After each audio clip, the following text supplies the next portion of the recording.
ये तुम्हारा अभी जो है हमारे पास अवेलेबल ये है तुम्हारा GL50, ठीक है।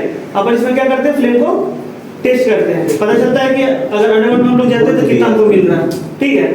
अब अंडरग्राउंड में जाने के बाद हमको सबसे पहले इसमें क्या क्या चीज जान सकते हैं फ्लेम सेफ्टी लैंप से?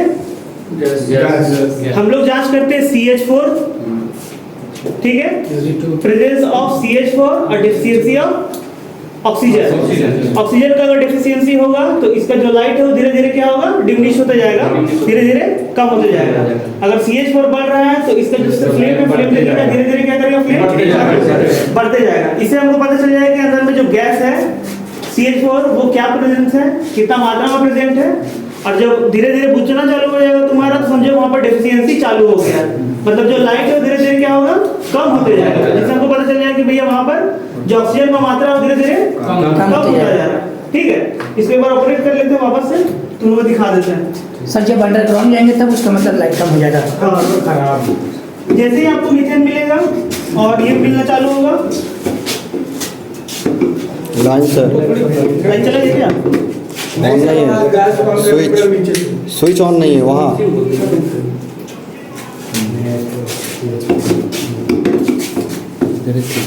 पूरा चिपक जाता है। ये हमारा मैग्नेटिक लॉक है, ठीक है। इसको बिना मैग्नेटिक लॉक के आप कहीं पर भी फ्लेम सेफ्टी लैंप खोल नहीं सकते।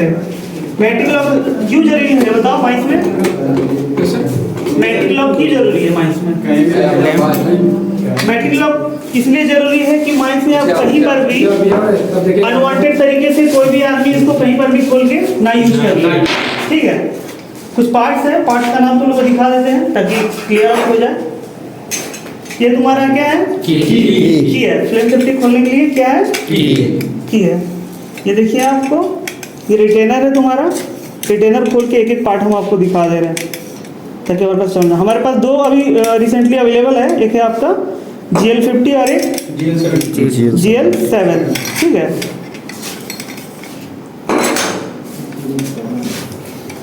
इसका विक थोड़ा सा क्या है, ये नाम बता दो यार। रिटेनर, उसके बाद बोरोसिल ग्लास, ठीक है, gauge, inner gaze, outer gauge. ये क्या है? Packing ring. ये है जस्टिस पैकिंग रिंग। ये इनर ये गेज, इनर गेज है आपका और ये आउटर गेज। इसको क्या बोलते हैं?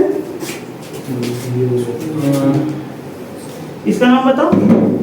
बोनट। इसको बोलते हैं स्नफर डिवाइस। इसका मेन ऐसा काम रहता है कि अगर मान लीजिए आप लैंप को जलते हुए में खोल रहे हैं, लैंप अगर जल रहा है, आपका फ्लेम है, जलते हुए अंडरग्राउंड में कोई आदमी खोलना चाह रहा है, पहले तो मैग्नेटिक लॉक के कारण नहीं तो खुलेगा नहीं। सपोज हम ऊपर में आके मैग्नेटिक लॉक लगा भी लेते हैं और बर्न हो रहा है, जल रहा है, उसके बाद भी आप खोलना चाहते हैं तो ये स्नफर डिवाइस क्या करता है, आपको ऊपर में आप देख रहे हैं इस तरह लगा रहता है। जब भी आग बुझेगा आप इसको खोलिएगा तो ये स्नफर डिवाइस ऊपर में ही चिपक के रह जाता है और इसके अंदर से आपका ये जो विक है, ये वाला विक जब नीचे से आएगा तो ये क्या करता है, बुझा देता है। आप उसको फूकने का भी जरूरत नहीं। ये एक तरह से आपका सेफ्टी डिवाइस में आता है। किसमें? असेंबल करते हैं। बस याद रखिएगा कि जब भी इसको जलाइएगा तो टूटा हुआ नहीं, पैकिंग रिंग नहीं लेना है कभी भी हम लोग को, ठीक है। और मोस्टली जहाँ पर भी आप जाइएगा इसको वही ऑपरेट करता है जिसको फ्लेम सेफ्टी लैंप का सर्टिफिकेट हो या गैस टेस्टिंग पास किया हो, वही आदमी इसको ऑपरेट कर सकता है।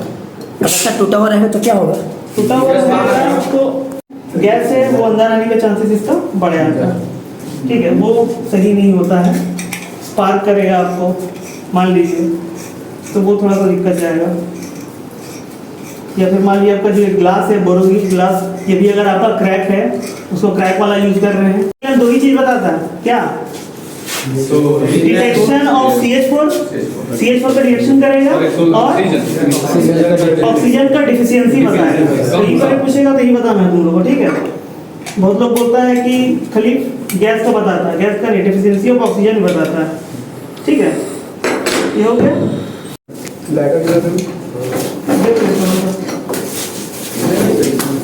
पकड़ नहीं रहा था उस समय।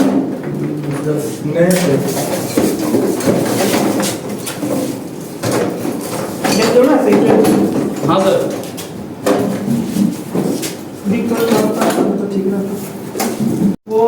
फ्लेम ठीक है ना सर? देखो इसमें दो टाइप का फ्लेम बनाते हैं स्टार्टिंग में। पहला होता है टेस्टिंग फ्लेम, ठीक है, तुम्हारा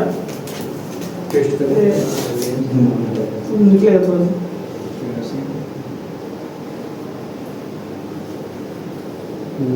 एक होता है तुम्हारा टेस्ट करने के लिए फ्लेम कितना परसेंटेज है, करिए रूफ में या फिर रूफ का क्रैक्स में वहीं पर ये रहता है। तो इसको तो भैया ऊपर तक हम लोग ले जा नहीं पाते मोस्टली, तो दो चीज़, या तो मल्टी जनरेटर यूज कर लीजिए, ठीक है, या तो आप इसको यूज कर लीजिए, ठीक है। लेकिन एक्यूरेसी के मामले में आपको ये सही देगा। अगर जैसे आपको मैनेजर पूछता है कि भैया दोनों में अच्छा कौन, तो आप बोलिएगा सर ये, रीजन इंस्टेंट रिएक्शन देता है। इंस्टेंट रिएक्शन समझ रहा है, जैसे कि आपको मान लो तुम्हारा जो वो वाला है मल्टीगैस रिएक्टर हो गया या फिर मिथेनोमीटर हो गया, उसका 3-3 महीना में कैलिब्रेशन होता है। जैसे हम रोज चार्ज करते हो उसका भी वही सिस्टम, 3-3 महीना में कैलिब्रेशन होना जरूरी है ताकि रीडिंग सही फीड करे वो। अगर कैलिब्रेशन नहीं होता है 3-3 महीना में तो वो रीडिंग गलत देगा। इसलिए ज़्यादातर लोग इसको प्रीफर करते हैं एज ए एक्यूरेसी के लिए, क्योंकि इंस्टेंट रिएक्शन देता है। जैसे गैस मिलेगा तुरंत छटपटाने लगेगा, समझ में आया? तो ये चीज़ ध्यान देना। जो अगर मैनेजर पूछता है कभी तुमको ओरल वाइवा में ट्रेनिंग में जाओगे तो बोलना ये इंस्टेंट रिएक्शन देता है सर, इसलिए हम लोग पहले इसको प्रेफर करेंगे, ठीक है? तो होशियार हो गया भाई धीरे-धीरे। आपके साथ सर दोनों में जब टेस्ट करेंगे होगा, आप दो तरह से टेस्ट करते तो उसमें फ्लेम भी अलग अलग रहना चाहिए। फ्लेम अच्छा रहता है। ठीक है। हम लोग के टाइम ओरल पे कैसे करता था, देखो बंद बस्ती रहता, पता नहीं चलता, इसको कर दिया बंद, जला के डाल दिया अंदर, ठीक है। अब बोलता है गैस छोड़ रहे हैं, बताना कितना परसेंट है, ठीक है। अब वहाँ पकड़ लेता हो, उसके बाद फिर लाइट तो बंद रहता है, उसके बाद फिर बोलना चालू मुँह से, इसको छोड़ोगे ना तो इस तरह का आवाज आएगा, मुँह तो चिल्ला रहा है और हम देख रहे हैं पूरा इधर, अब बढ़ेगा और समझ में ही नहीं आ रहा, वो अपने मुँह से आवाज कर रहा था ये मतलब ये का गैस का। तो बोले देखो बढ़ेगा, तो बोले बढ़ ही नहीं रहा है, बोल क्या बोले सर इसमें गैस ही नहीं है, गैस आएगा तब ना बढ़ेगा। तो बोला ठीक है निकलो। तो वो लोग कॉमन सेंस भी यूज करता है आदमी का कैसा, अभी ऑफ करेगा ना समझ में आ जाएगा तुमको, मुँह से ही आवाज निकाल रहा था। अपन सोच रहे थे कि ये हो रहा है, इसलिए कि एक राउंड में 30 लौट जाता है, 30 लौट में 3 से 4 ही लौटा निकल पाता है। यही सब रीजन के कारण खराब वाला मिथेनोमीटर रख देगा, बोला चेक करके बताओ, बढ़िया लग रहा है बोला असेंबल करो, समझा?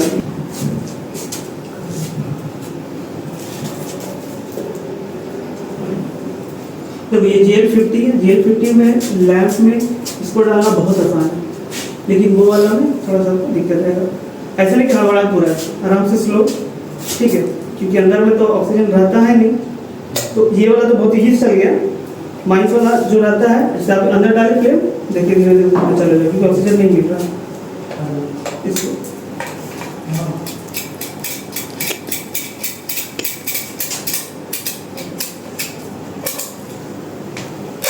लग गया आपका, ठीक है, फिर इधर आ जाओ।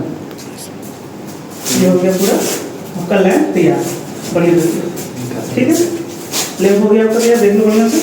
Yes sir. लेकिन Yes, sir. हम इसको क्या बनाएंगे, सबसे पहले टेस्टिंग फ्लेम के लिए ये वाला देखो 0.5। इसमें क्या रहता है मोस्टली आपका नॉमिनल रहेगा, ऊपर से ब्लूइश लाइन रहेगा, ब्लूइश रहेगा तब वो टेस्टिंग फ्लेम बनता है।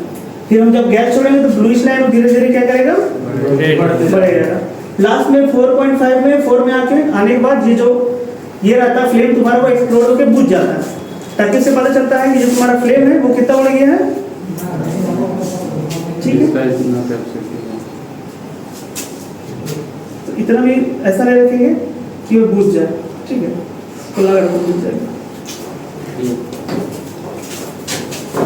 फ्लेम ज्यादा दोनों लगे। अब लगा के मान लो को ऊपर नीचे थोड़ा करना,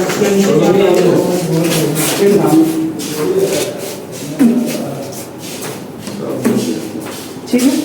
हालांकि इसमें 0.5 में रखना था, बार बार ये हो जा रहा है, इसलिए इसको थोड़ा सा बढ़ा दिया होगा, ठीक है।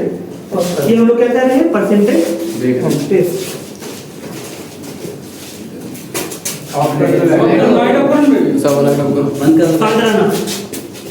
गैस छोड़े तो देखो, गैस छोड़े, गैस रिलीज की आवाज सुन रहा है, हाँ समझ बंद हुआ। में इस तरह वो कर रहा था वैसे। तुम लोग क्या करना, ठीक है। अब देखो धीरे धीरे फ्लेम सेफ्टी लैम्प में तुम्हारा क्या जा रहा है, गैस गैस जा रहा है। हम लोग इसको CH4 मान रहे हैं, हालांकि ये अपने पास LPG, ये भी इनफ्लेमेबल गैस होता है, हाँ ठीक है ना। धीरे धीरे रिलीज कर रहे हैं।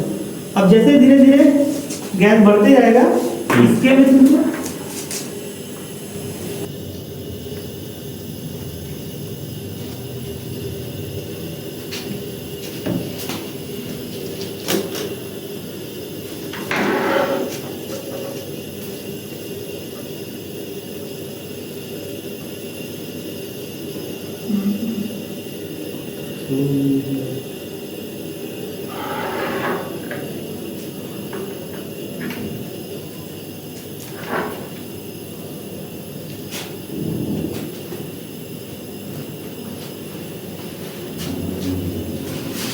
तो खाली फ्लेम देखना, फ्लेम पे जाना, तुमको आगे चला फ्लेम पे जाना, फ्लेम में जो चेंजेस है उसको पहले देखना, सामने आके देखो, फ्लेम में जो चेंजेस है उसको पहले देखना।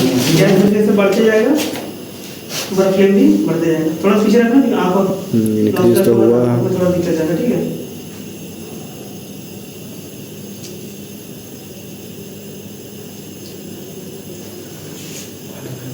जैसे जैसे बढ़ेगा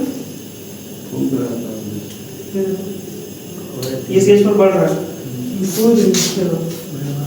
बढ़ रहा है, हवा कर रहा है इधर उधर, छटपटा रहा, मतलब उसका ऑक्सीजन अब खत्म, ऑक्सीजन खत्म होगा तो ये अपने आप हो जाएगा।